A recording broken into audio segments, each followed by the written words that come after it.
Anaclitic Countertransference, Chapter 9 by Geltner, 2011. Part 2. Nurturing and caretaking inductions. Soothing, feeding, protectiveness. The instinct to nurture, soothe, and protect a baby is the emotional foundation of parenthood, and the induction of these feelings in the analyst is the paradigmatic example of anaclitic countertransference. Just as McLean, 1990, and HRDY, 1999, assert that as the infant's cry induces the parent's nurturing impulses, both psychologically and physiologically, the anaclitic transference induces the nurturing feelings of the anaclitic countertransference. This is not just an analogy.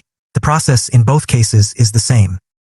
This cluster of nurturing feelings can take many different forms, spanning from direct reenactment of the earliest nurturing feelings, to symbolic expressions of those feelings, or to nurturing feelings related to later developmental phases. Soothing. The most common manifestation of nurturing feelings is the wish to soothe the agitated patient. Agitation is a state of overstimulation. Soothing lowers the patient's level of stimulation, which relieves the distress. When the patient induces the anaclitic impulse to soothe, the analyst becomes acutely aware of the patient's distress and experiences the impulse to alleviate his suffering.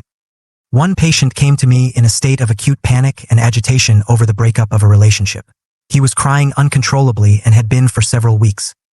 While his description of the relationship made it clear that he had many issues to resolve, my immediate emotional response was simply to make him feel better. I had the impulse to say reassuring things to him. I fantasized about taking him in my arms and rocking him gently, murmuring, "Sweet little pumpkin. Everything will be all right." The impulse to soothe the patient may be so automatic that the analyst doesn't consciously experience it at all. For example, the analyst may find himself speaking in soft, rhythmic tones, even to the extent of using touches of motherese, the sing-song cadence adults throughout the world use when talking to babies, Fernald, 1992. These types of inductions are related to the ways the parent soothes the child in infancy. While these forms of soothing remain important throughout the lifespan, the parent's repertoire must expand to meet the child's changing emotional and cognitive needs. Clarification and explanation of reality is crucial to helping a verbal child manage his fears and anxieties, as is reminding a child of his strengths, placing his failures in perspective, and giving encouragement, guidance, and instruction. The parent is the first person to teach the child about life in the world, and the importance of this educative role as a form of soothing cannot be underestimated.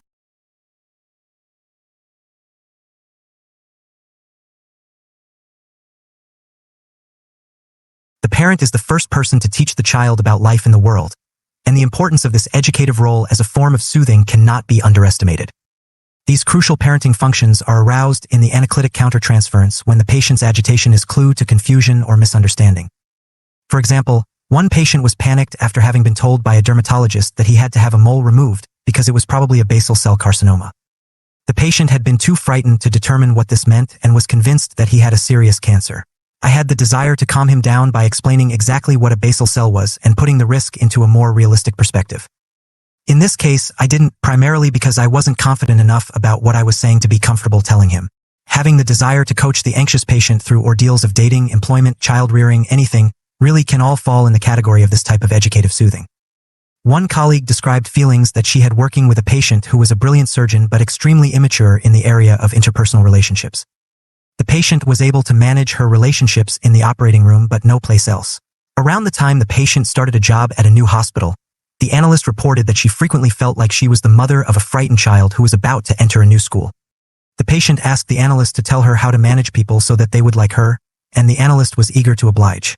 She would give her the most basic kind of information on social interaction, e.g., reminding her to greet her secretary in the morning, to soothe the patient's frantic social anxiety. Taken into consideration from a purely superficial perspective, their interventions could be classified as problem-solving or psychoeducation. From a truly psychoanalytic perspective, one that views the intervention within the context of the transference relationship, such interventions represented anaclitic emotional communications. Feeding. When the patient is not only agitated but also needy, the analyst may feel the impulse to feed him. Occasionally, this is quite concrete, as manifested in the desire to offer the patient something to eat or to drink. One analyst described a patient towards whom she had felt mildly negative for the first 6 months of treatment. He had been standoffish and arrogant, closed off to the process. One day, however, he was completely overwhelmed by a series of minor life catastrophes, culminating in having been stuck on a train during the time he was supposed to have dinner.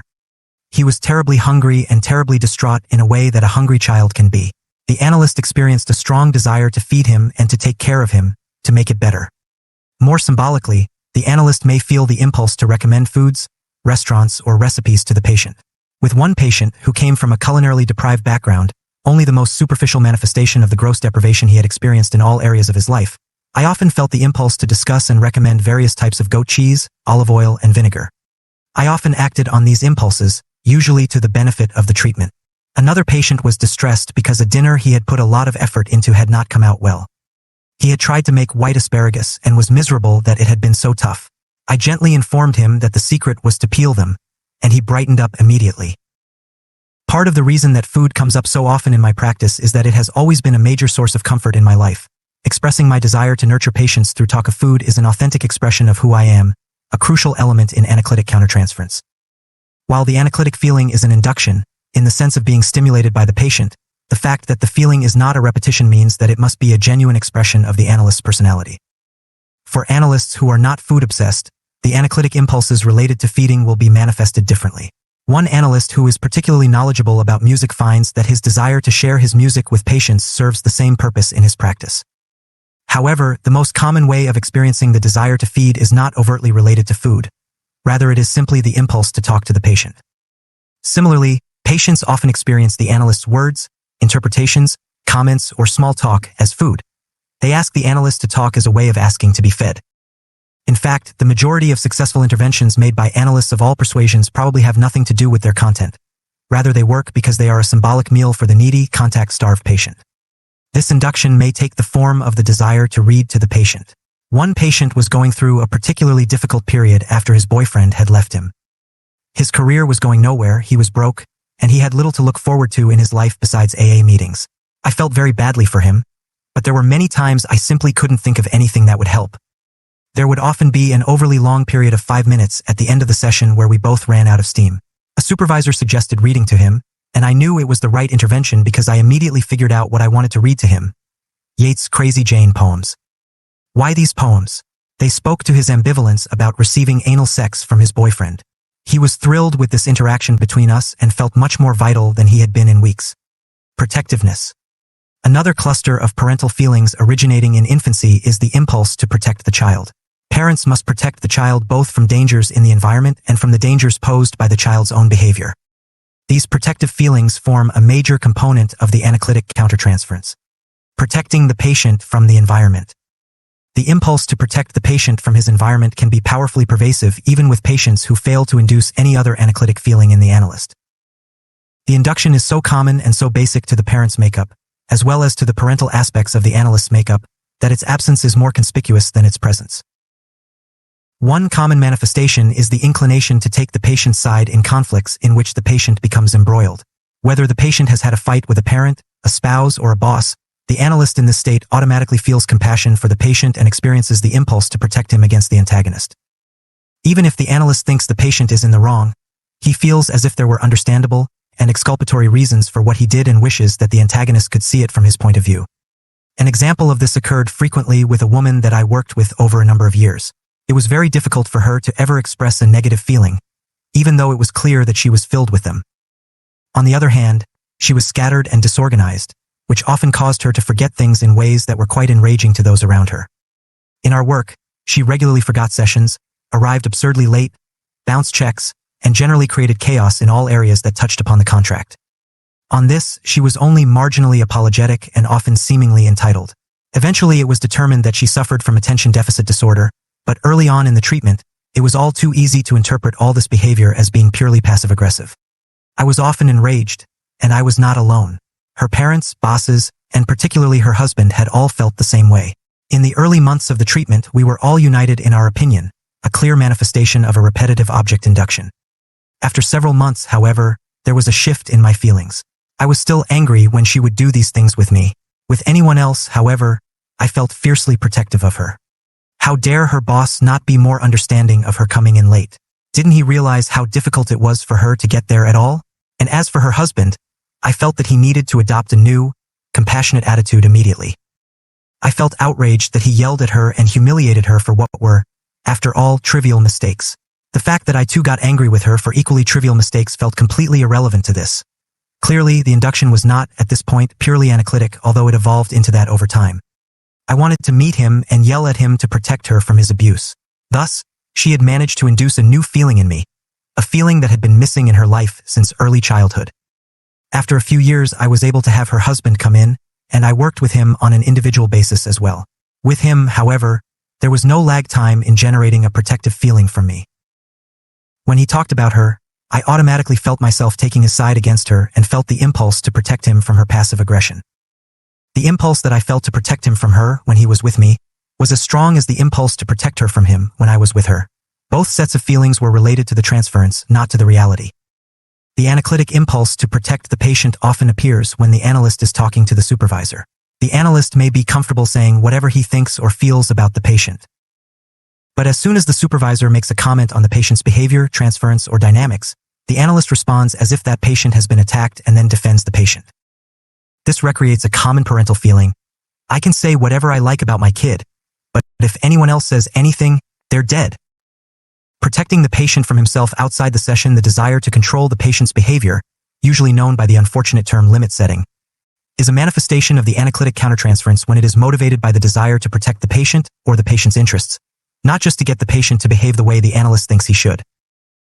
It arises when the patient is doing something that induces concern in the analyst, usually something in his outside life that would be destructive to himself, to another person, or to the analysis. Another type of limit-setting induction, related to the patient's behavior in the session, will be discussed below. A straightforward example comes from a supervisee's work with an alcoholic man. The patient was in a miserable marriage. He hated being at home and drank 6 to 8 beers every night after work. The analyst recommended AA. The patient wasn't interested. He knew that the drinking was probably bad for him, but he liked it, and it made his life tolerable. He didn't want to stop. Although the analyst was frustrated, she wasn't in a hurry. The patient had been doing this for years. She viewed it as an entrenched symptom that would take a long time to resolve. She continued to discuss it with him, but her approach was that she would have to let him come to the decision himself. Her feelings changed dramatically, however, after he told her that he drove home late at night after he had been drinking. When she discussed this in supervision, she said, "Before, I looked at this kind of abstractly. I thought that he should stop, but I didn't have any strong feelings on the matter. But this is really dangerous. He could kill himself." She told him as much the next session. The intervention was effective. The patient never drove while drunk again. It did not, however, get him to stop drinking altogether. A similar countertransference arose with another supervisee who was working with a patient who said she wanted to find a serious relationship but found it impossible to control her sexual desire. She met men regularly and would go through periods in which she would have sex with 4 to 6 different men in a week. This seriously hampered her ability to have a relationship, as she couldn't wait long enough after a date to see somebody a second time. She knew that her lack of control of her sex drive was limiting her to an endless succession of one-night stands, but felt completely helpless to control herself. "What can I do?" she whined. "I've got to have sex, don't I?" The supervisee at first felt indulgent with the patient. She resonated with the patient's dilemma, recalling her own self-destructive habits. She felt the patient's desperation acutely. This was reminiscent of the mother, who was sweet and understanding, but never provided the patient with the structure she needed to control her spirited temperament. After a couple of years, however, her feelings changed. The patient had started to meet better men, and knew it, yet she continued to undercut herself at every turn. While she never did anything that was clearly and obviously dangerous, the analyst began to feel that the patient could control herself if she tried. She began to want to tell her it was time to bite the bullet. She had to stop having sex every time she met someone.